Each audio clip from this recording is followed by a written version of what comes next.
और मेरे प्रिय साथियों, मेरा नाम दीक्षा है और मैं कक्षा 7 से हूँ। आज मैं आप सबके सामने दशहरे और दिवाली से जुड़ी एक छोटी सी लेकिन प्रेरणादायक कहानी प्रस्तुत करने आई हूँ। मित्रों, हम सब जानते हैं कि भगवान राम ने लंका में रावण का वध किया और इस प्रकार बुराई का अंत हुआ। पूरा विश्व आनंदित हो उठा और ये संदेश फैल गया कि सत्य की सदा विजयी होती है।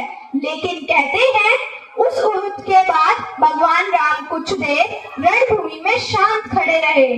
चारों ओर रावण के 10 सिरों की राख पड़ी थी। यह देखकर लक्ष्मण ने पूछा, भैया युद्ध समाप्त हुआ, विजय मिल गई, फिर भी आप इतने विचारमग्न क्यों हैं? तब भगवान राम मुस्कुराए और बोले, लक्ष्मण, बाहर का युद्ध तो समाप्त हो गया, पर असली युद्ध तो हमारे भीतर है। लक्ष्मण आश्चर्यचकित हुए। तब राम ने समझाया, रावण केवल एक व्यक्ति नहीं था, उसके 10 से प्रतीक थे 10 बुराइयों के।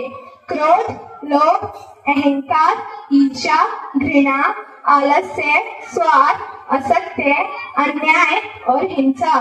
जब तक हम अपने भीतर इन बुराइयों को नहीं मिटाएंगे, तब तक सच्ची विजय अधूरी रहेगी। साथियों, यही कारण है कि हम हर साल दशहरे पे रावण का पुतला जलाते हैं।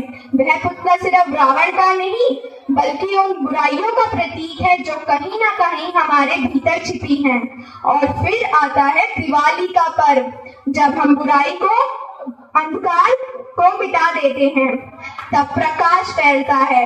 दीपक केवल घर को रोशन नहीं करता, बल्कि हमें यह भी याद दिलाता है कि हमें दूसरों के जीवन में भी उजाला बनाना है। तो आइए इस बार सब मिलकर ये संकल्प लें, दशहरे पे हम केवल मैदान में रावण का पुतला नहीं जलाएंगे, अपने भीतर के रावण, आलस्य, क्रोध और ईर्ष्या को भी जलाएंगे। और दिवाली पर केवल अपने घर ही नहीं, बल्कि दूसरों के जीवन को भी खुशियों और रोशनी से भरेंगे। यही होगी असली विजय, यही होगा सच्चा पर्व। धन्यवाद।